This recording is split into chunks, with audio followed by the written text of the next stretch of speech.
Turn to the Gospel of St. John, chapter number 2, and verse number 1. And the third day, I don't have time to get on that third day, but it's supernatural. The third day, there was a marriage. There was a marriage in Cana in Galilee, and the mother of Jesus was there, and both Jesus was called and his disciples to the marriage. And when they wanted wine, the mother of Jesus said unto him, they have no wine. And Jesus said, well, woman. He's a little bit irritated. Can you hear it? He didn't say mother. He says, woman. What do I have to do with? My hour is not yet come. And his mother, it's like she didn't even hear him. His mother said to the servants, whatever he says for you to do, just do it. You ever had your mama embarrass you, and especially in front of a crowd? Oh, Lord. And there was set there 6 water pots. There were six water pots. 1, 2, 3, 4, 5, 6. 6 water pots of stone, and after the manner of purifying of the Jews, containing 2 or 3 farthings apiece. That's about 30 gallons. And Jesus said unto them, fill the water pots with water. And they filled them up to the brim. And he said to them, draw out now and bear unto the governor of the feast. And they bear it. And when the ruler of the feast had tasted the water that was made wine, and knew not whence it was, but the servants knew. The servants knew it was water. The governor of the feast called the bridegroom and said unto him, every man at the beginning does set forth good wine, and when the men had well drunk, then that which is worst. But you've kept the good wine until now. This beginning of miracles did Jesus in Cana of Galilee, and manifested forth his glory, and his disciples believed on him. I want to talk to you quickly this morning about strange, unscheduled miracles. Father, thank you this morning for your presence. We honor you. You've been a mother and a father to us, and we honor your name. And everybody shout Jesus. You may be seated. Now the Gospel of Matthew, Mark, and Luke are all preoccupied proving the authenticity, the bloodline, and the genealogy of Jesus Christ. Matthew 1 points out 4 mothers in the genealogy of Jesus: Rahab, Tamar, Ruth, and Mary. Now, Tamar and Mary are Jewish.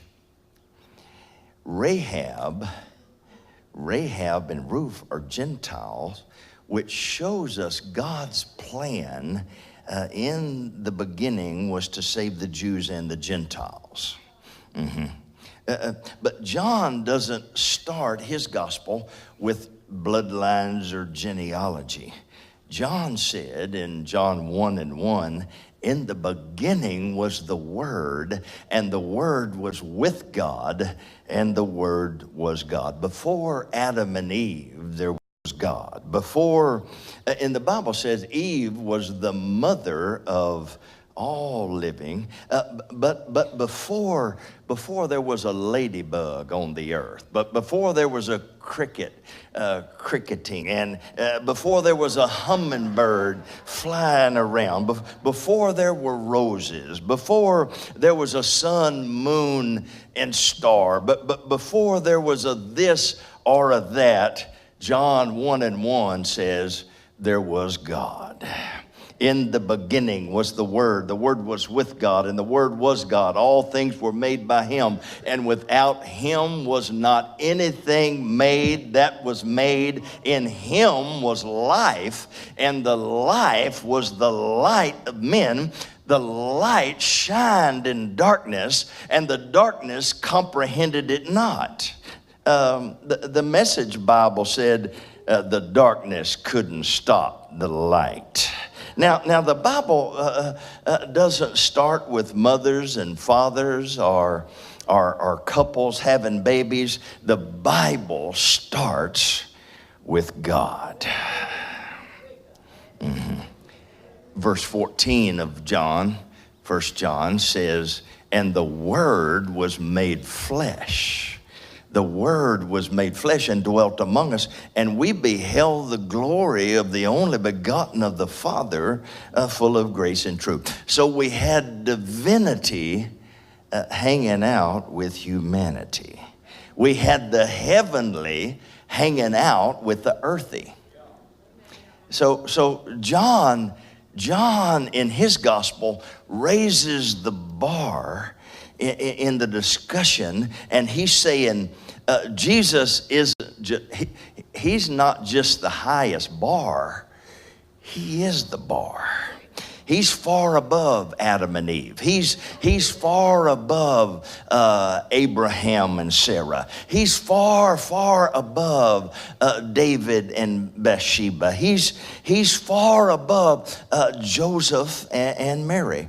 Chapter 1 establishes that Jesus Christ is God manifest in the flesh. But then in chapter 2, he's at a wedding feast. Now what I need you to quickly understand is this is in chronological order. Chapter 1, really, they just put a chapter 2, but it's really a book being written. It's supposed to flow right into chapter 2.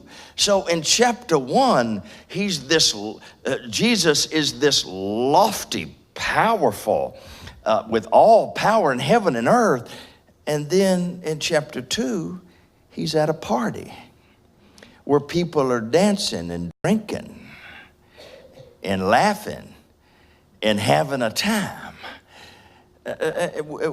which is a paradox to me. The great creator is at a party. He isn't fasting. He's not praying. He's not raising the dead. He's not working miracles. He's just at a party, hanging out with a bunch of carnal people that are already drunk. You ever been around a drunk? Verse number 3. Mary says to Jesus, baby, they have no wine. Now, this isn't a life-threatening situation, not having wine. They were partying, but they had no wine. There was influential people there, but the governor was there. He had just got there, but they had no wine. They were laughing, moving, shaking, line dancing, but they had no wine. Now, I don't believe that Jesus, the great I am, was just at a party dancing and hey. I don't believe that at all. I believe he's showing us you can have a family and be out of wine. You can have a nice house, the nicest one on the block, and be out of wine. You can have degrees, more than a thermometer, and be out of wine. And see, what good is it if you've got a brand new vehicle, but you have no wine? See, the world has tried for decades to make us think they've got it on and we missing out on something. They got it going, and we're just all, see, the world wants to seduce us into thinking that they're more progressive and they're smarter than we are. But the Bible says they have no wine. The B part of verse 3, the mother of Jesus exposed the elephant in the room. She exposed the secret that nobody wanted to talk about. They were out of wine. They were partying with no wine. The band was still playing. All the band was still in the band loft.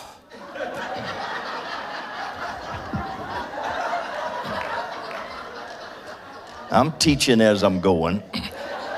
Because see, I'm not supposed to have a band that leaves when the preaching started. I'm sorry, did I say that on Mother's Day? God help me now. I guess it was your pastor that got me started. Going off on everybody, but now they were still dancing and drinking and laughing and having a party. They weren't drinking because they was out of wine. All dressed up, but out of wine.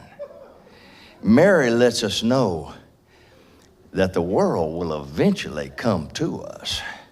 Don't get jealous of the world. They coming to you. Even though they've been looking down on you and making wisecracks about you on a job, hang in there, baby, because they're coming to you because they have no wine.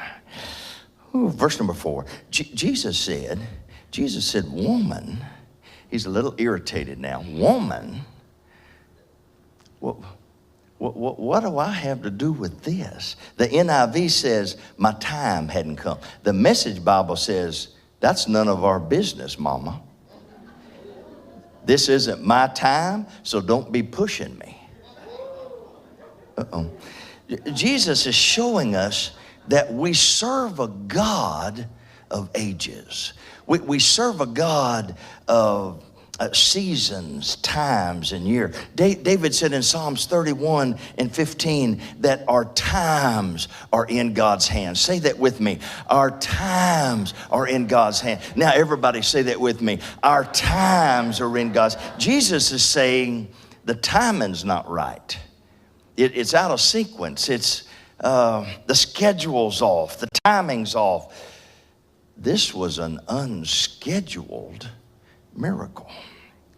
And when Jesus said it's not my hour, he's letting us know we serve a God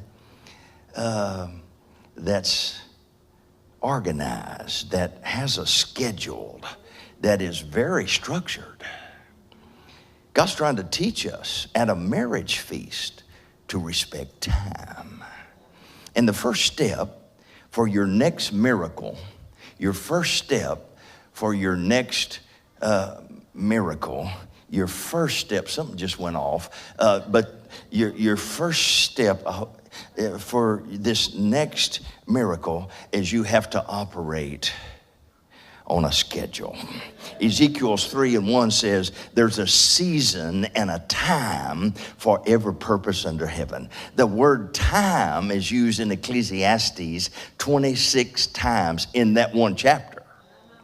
1 Peter 5:6 says, if you'll humble yourself under the mighty hand of God, in due time you'll be promoted. Daniel told King Nebuchadnezzar, it's God that changes the times and the seasons.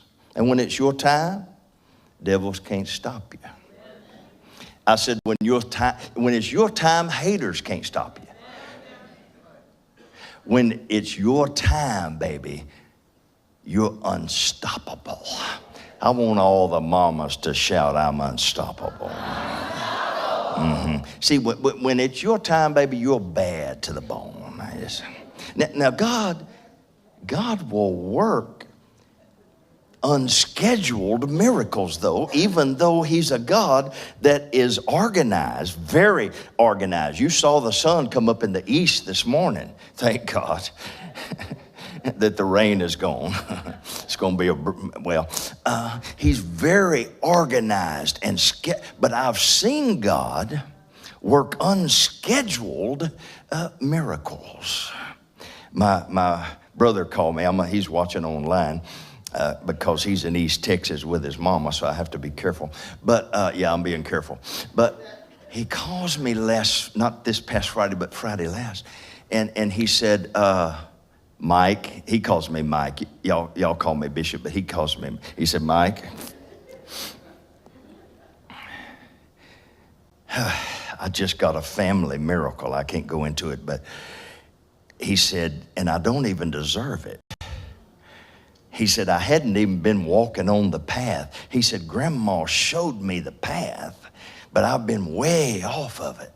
And then he said, Pastor Jason said to ask big the last Sunday I was here. So he said, I called the owner, not the owner of the company, and said, I need a $600 a month raise. And his boss started cussing. I won't say what John said, but he said, right now, you're the highest paid pipe engineer in the city of Houston, and Houston is where it all happens. No, you can't have a raise. And he's thinking, 1 hour later, a secretary called, Human Resources, emailed him and said, your $600 a month raise will be on your check you get in April 29th. So he calls me back again, and he says, I don't even deserve, I hadn't even been living right. Love you, John. He said, first time I've ever did this in my life. I've never heard it in my life. He said, I sowed a $600 resurrection seed. I've never heard that in my life. He said, and I told my family, I set them down. Now we're getting $600 a month. Not just, I'm sorry. Somebody shout, I'm expecting unscheduled miracles. Oh, Lord, help me now. Shout unscheduled miracles. Mm-hmm. Yeah, he's a God of unscheduled miracles. And so don't judge a thing before it's time. Don't start criticizing and give it up on God. The Message Bible says, don't jump to conclusions with your judgment. Give all the evidence time to come in. See, later on in the story, the governor said, this is an extraordinary feast. Normally they wait until the last of the feast to give the bad wine. He said, but you've saved the best. We serve a God, see, that will save the best at last. It was unscheduled, but they took it anyway. Is there anybody that would take an unscheduled miracle? I mean, it's not really your time or your season. But if you would take an unscheduled miracle anyway, shout, I'll take it anyway. Now, be part of verse 4. My hour's not yet come. Now, I take that statement right there as a polite no. I mean, Jesus is so cool. He's such a gentleman. He's so polite. He's being, even though he's exasperated with his mother, because she's embarrassed him in front of all these people, he still said no. Verse 5, and his mother said to the servants, whatever he says for you to do, just do it. It's like she didn't even hear him. She goes right, she takes over. She asked him to do it. He says no politely, so she just takes over and starts telling the servants, whatever he says to do, just do it. She's a make it happen woman. Are there any make it happen women in the room right now? Oh, come on, y'all make some noise if you'll make it happen. woman. You know you had to make it happen when he walked out. I'm sorry. The second step for your next miracles, you can't take no for an answer. You see, if you're gonna be a productive leader, you can't take no for an answer. Mary starts looking for a solution. She starts troubleshooting because she won't take no for an answer. A pastor asked me if I thought that leaders were just born or if they were developed. And I said, in most cases, both. They're developed and they're born pre-wired to be a leader. And you can always tell a leader because you never hear them talking about problems. They're just talking about solutions. 2 weeks ago, I heard Levi humming. He was in his playroom. It's our theater room, but he's turned it into a playroom. It looks like Toys R Us. I think when they went out of business, they brought all the stuff to her. And I heard him in there going, da da da da da da da da da da da da da da Batman. So I'm thinking, I'm gonna get in on this. And so I come in and I say, Levi, you want to play Batman and Robin? He said, yeah. I said,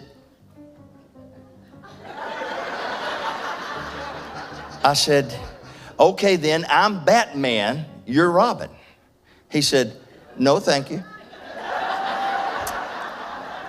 He said, I'm Batman, you're Robin. See, I thought being I'm the 65-year-old and he's the 5-year-old, I should be Batman, but not in his mind. You see, God pre-wired him to be a leader, and I've already seen it in the spirit. He's leading off. A little girl comes to the kids' ministry where he's at right now. He'd rather be in here. In fact, he wanted to wear his Batman costume today because I told him I was going to be preaching about Batman. And he said, I'm Batman, you're Robin. Okay. And a little girl starts crying because she don't want to be left. And Levi says, it's going to be okay. Has a little tear in his voice with her. It's going to be okay. Jesus is here. Now, be part of verse 5. Mary said to the servants, see, a good servant knows how to follow instructions. This miracle hinged on two parts. The A part, being a good leader. The B part is servitude. See, a lot of strong-willed leaders, and I'm around a lot of them. And most of them can't follow. I can give instructions, but they know a better way. Now, if you don't believe in the importance of people following instructions, then hire somebody that can't. And you'll find out you've got chaos.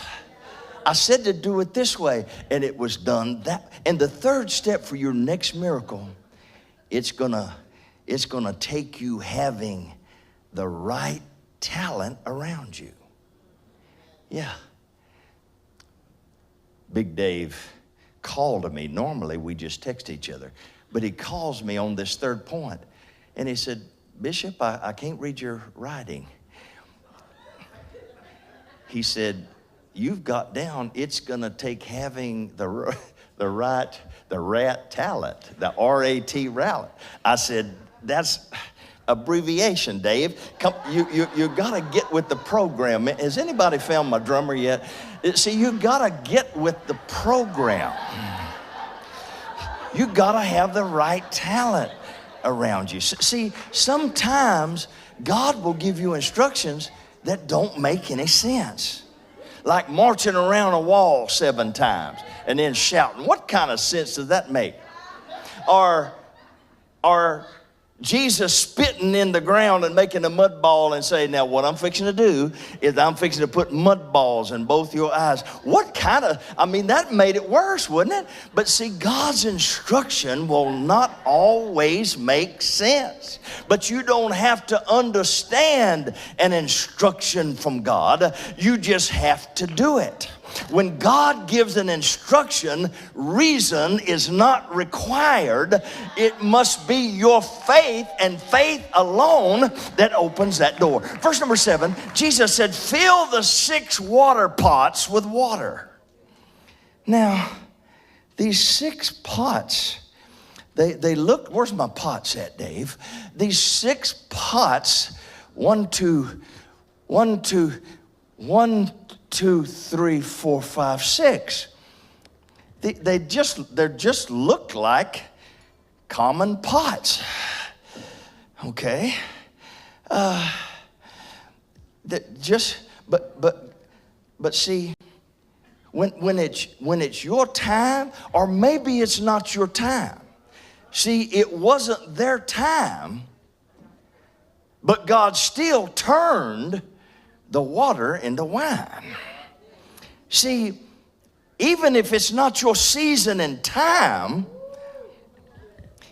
you can still ask God to turn it in your favor. Now, this is the strange. This is the strange part of the context here.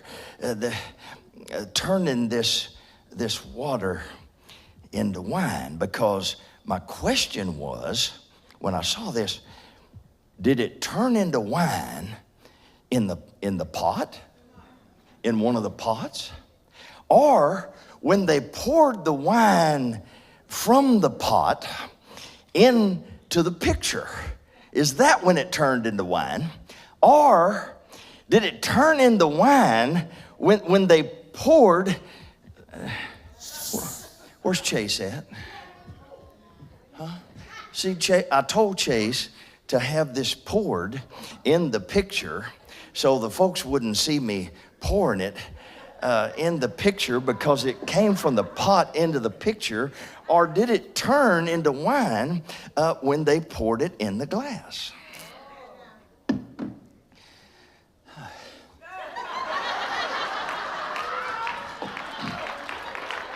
See, I tend to believe that it turned into wine when they actually poured it in the governor's glass, because sometimes God will let you get your toes right up to the Red Sea before he parts that water. And your fourth point for this next miracle, keep pouring out your love.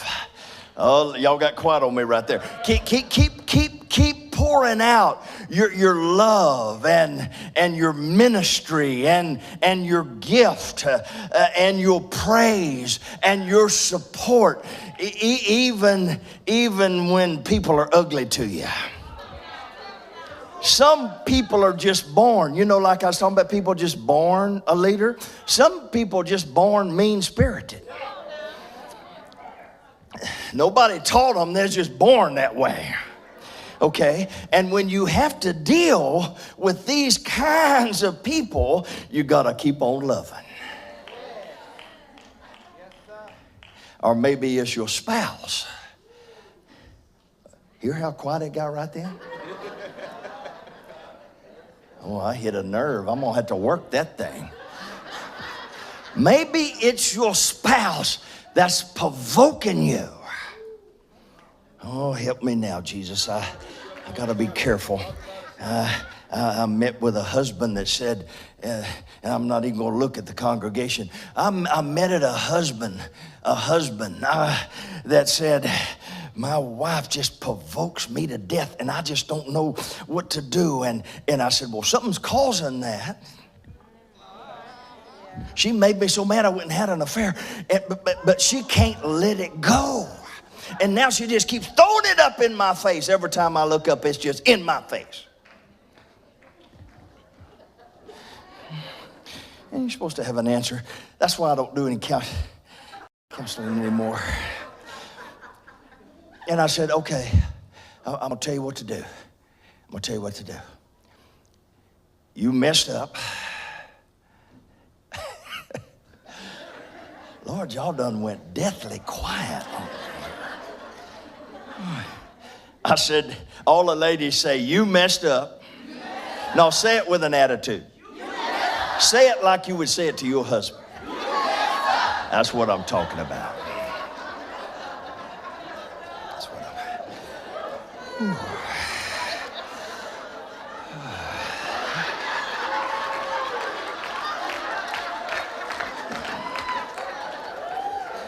Ooh, I'm feeling better now. I said, but you got kids. You got to get out. You got to get up early and stay up late, and you got to bring the money in. He said, I do bring it in, but she just goes off on me and off on me and off. Baby, there's nothing like a mad mama. And it's going to probably take you eternity to fix that. But you still get out there. You still get out there and you work hard. And you quit talking to yourself. I'm going to tell her what I'm going to do. I'll shut that mess up. It's your responsibility to take care of that family. And you just go ahead and take a verbal barrage if that's what it takes. But you keep loving them kids. You keep loving that mama. And do not disgrace the wife of your youth, the scripture says. You get over your stupid fantasies and just start supporting that. Put that energy into creative businesses and streams. And somebody shout, just make it work, Daddy. So you have to keep pouring it out. You have to just, because the miracle, I believe personally, was in the pouring. I believe if you will just keep on pouring, and even if you're not in your season, and even if it's not your time, because God, if you asked him, every now and then, God will do unscheduled miracles. He'll do strange miracles. And I told my wife the week of Easter, Holy Week, I said, God spoke to me. He said, he's going to do strange miracles that not even going to feel like a miracle. It's not even going to seem like a miracle. Because sometimes God will just turn water into wine. He'll turn common into extraordinary if you'll ask him to. He's a good father. But you gotta ask. You gotta ask big. And keep pouring out your love. And keep pouring out of your ministry. Even when it seems like you're unappreciated. And somebody told my wife last week that they were working for the ministry, but it just seemed like they were unappreciated. And she said, oh, I'm sorry. I thought the check was appreciation. Don't go to this mama right here, because she, if you want somebody to sympathize with you, go to Katie. But you gotta keep on keeping on, baby. You gotta. I said you gotta keep on keeping on. I said you gotta keep doing what you're doing, and don't let the wine get sour. Don't let it get polluted in your. You got the wine, baby, but you gotta protect the wine, because you can let flies get in that wine and it'll spoil the wine. Sometimes it's during the process. Sometime during this process, the water was turned into wine. And the fifth step to your next miracle in this season, don't abort the process. It may not happen overnight, and it probably won't happen like you've got it all figured out. Okay, but if you'll just stay in your promise is tied up in the process. So don't curse and get frustrated with the process. It's the process that's causing that water to ferment, those grapes to ferment. I don't know how in the world it happened, but it happened in the process. If you can receive this word, I want you to stand and give God a high hand praise so I can get you to your dinner reservation.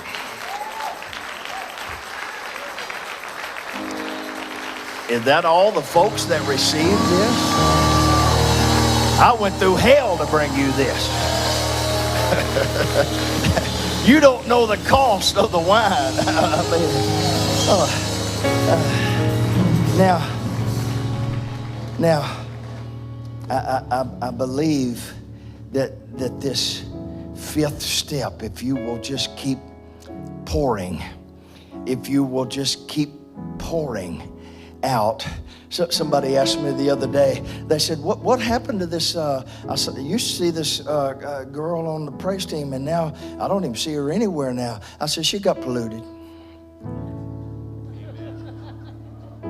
See, life will pollute you, and I can't let somebody stay up here. I know y'all think that I'm already retired, but really,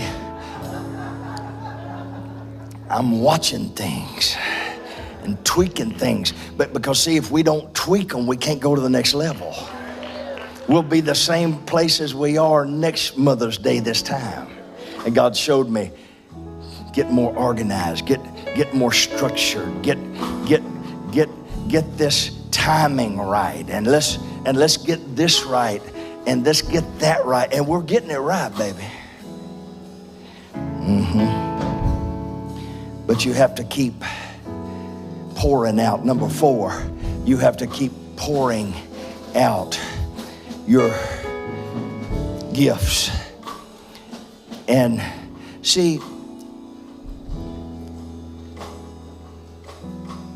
the groom had it going on because he did choose servants that could follow instruction. Because if the servants would have just started looking at each other saying, why in the world 30 gallons? Have you ever carried 30 gallons of water?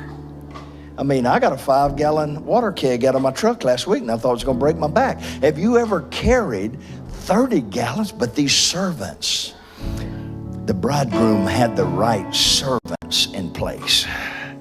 See, because they didn't look at each other funny.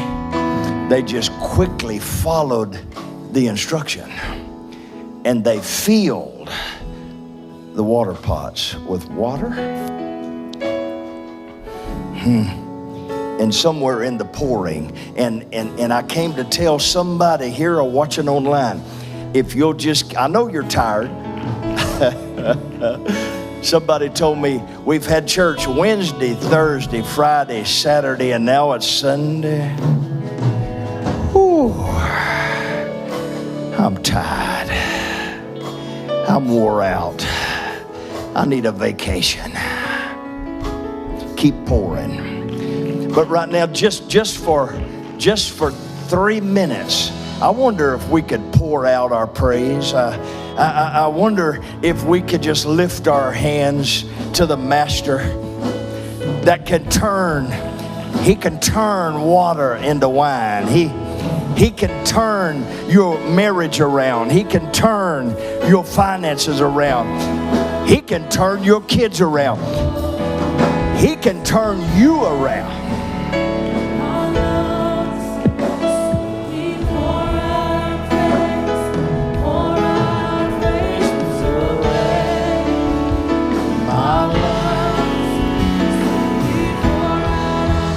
Keep pouring.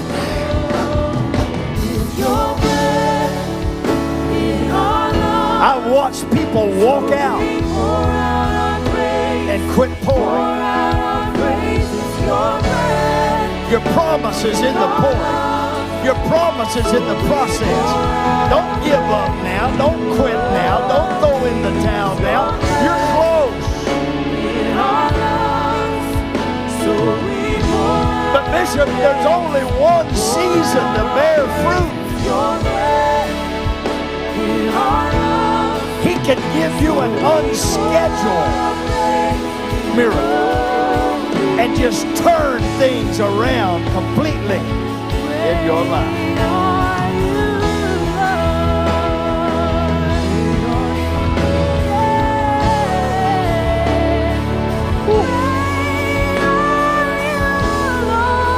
Oh, yeah. Could you just worship him just a minute on Mother's Day?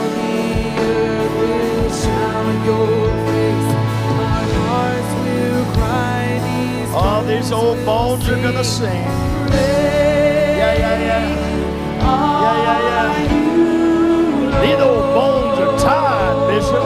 Make those old bones praise the Lord up in here. All the earth is shouting and praising. He causes the trees to cry out. He'll cause the waves in the ocean to clap their hands.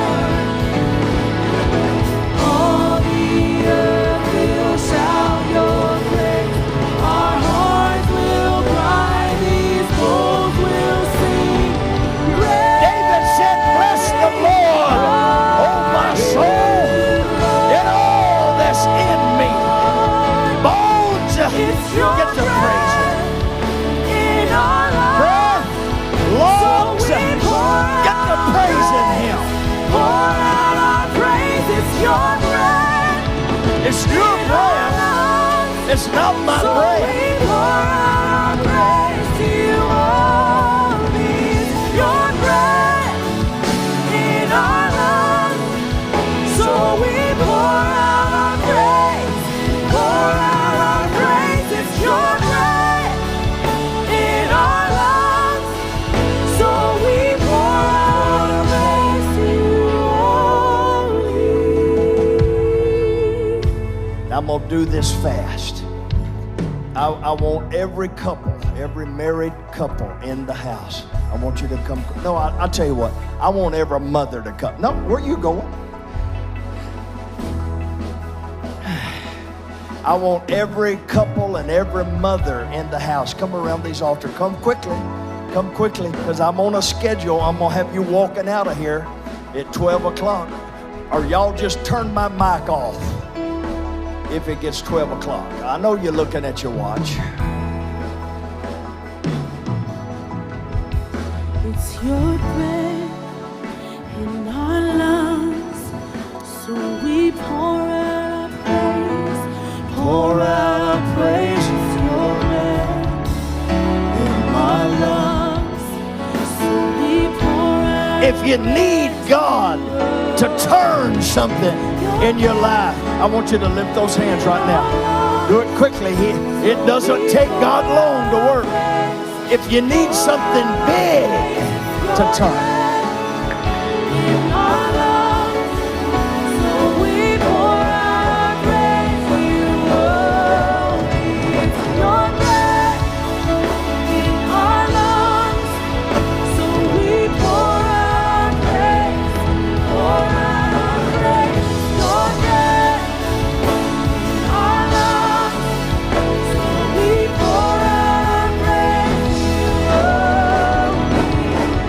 Oh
Yeah. Now this is what God showed me. This is what God showed me. He showed me 30 people that need an unscheduled miracle. 30 people. Now don't get offended if it's not you. We'll see you next week. And you'll have your pastor back up here. Things will be back to good again. But there's 30 people right now that need an unscheduled turnaround. And if that's you, I want you to get a $180 seed. I don't need it. It's not for a project. It's not for me. It's for you. If you need God to turn your water into wine, get that seed as quickly as you need God to move. Now, there were 6 pots. Where's my 6 pots at? Is all my IT guys left already? I've got 3 minutes. Where's my pots? Okay, these were ordinary pots, and it didn't seem like it made any sense, but thank God for some servants that understood servitude, and they filled the pots with water. Now, what I want to show you is 6 times 30 is 180. If you're here and you need God to turn things in a 180, now see, only God can turn some things. You know, I don't want a turnaround. I don't want a 360. I want a 180. If you need a 180, I want you to get that seed in this water pot as quickly as you can, because I've only got 3 minutes and I got to keep my word. Now, put it in the water pot if you've got a 180 or if you need a 180. Now,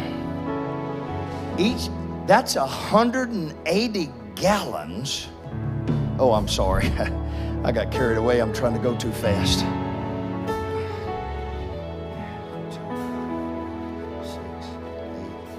10, 12, 14, 16, 180. I'm the first partaker because somebody will pick it up. You don't have to worry about money. When it falls, somebody will grab it. I've got an engineer working already on the site plan for the new youth center. It's going to be about a $5 million project. We're putting a wall. You see the wall at the rock layers out there. What's he doing? Working on Sunday? The oxygen in the ditch. So we're gonna build that wall all the way around the parking lot, all the way around the part of the property, all around these 15 acres. Oh, I've only got 2 minutes. I ran into a businessman that owns all this back here, and he said, Pastor, don't make this public, but I'm moving all of those trailers out of there, and I'm building apartments, and I want you to partner with me. Amen. I just happened to run into him, and I said, oh, it was an unexpected, unscheduled thing. I was at Home Depot pouring concrete, and they had concrete all over me. Concrete in my hair and on my cap. And I hadn't even had the time to get a haircut. My wife said, baby, I'm going to cut your hair this morning. I said, okay then. But she didn't have time and I didn't either. But I said, I'll tell you what, I need about 3 more acres of your property. He said, what for? I said, to build a park and for expansion. He said, well, I need something too. He said, we've got a bad rap from the county because my crazy brother, Lord, I hope they're not watching. They're probably not because they're atheists. He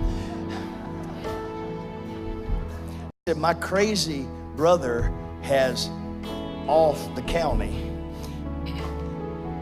and they're not going to give me a permit, so I need you to come in there because you've got favor with the county. So I could get the building permits. He said, I'm gonna build 4, move trailers out. Build 4, bring trailers. He said, I'm gonna bring this whole area up. He said, and I'll give you that 3 acres with a contingency that I have some parking. on that because I'm going to turn this whole thing around. I said, I'm with you, brother. He said, when can we have lunch? And I said, you name it. He said, where do you like to eat? I said, Ruth Chris. Don't matter which location. I started to say, are you buying? But see, God, when unexpected people start coming into your life, listen to me right now. When they start coming into you, that means God's up to something. When he starts gathering people and you just start running into them, and you're thinking, what was that all about? What was that all about? That's unscheduled miracles that are coming. If you've got your 180 seed, I'm going to pray for you. You got to come quick, though, because I've only got 60 seconds and I'm out of here. Because my reservations are at 12:30 and I got to go. I'm going to pray for you quickly. Don't ask me to give you a word or to prophesy or to tell you 10 things that's going to come.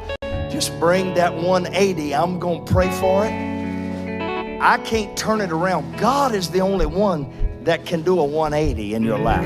He can turn your family around. He can turn your marriage around. He can turn your finances around. He can blow your debt clear out of the water. Father, thank you right now for these that are coming. We're believing you for a supernatural turnaround. I know you said there's 30 people that you're going to supernaturally, unscheduled miracle. You're going to get involved and turn this thing completely around. Father, we thank you for it right now in the name of Jesus. Everybody shout Jesus. On your envelope, just put, this is for my turnaround. God bless you. Stand to your feet one more time. Father, I pray over the service today, every seed that's being planted right now. Thank you for this season of supernatural miracles. And we give you all the praise. And we're going to keep pouring out our love to you in Jesus' name.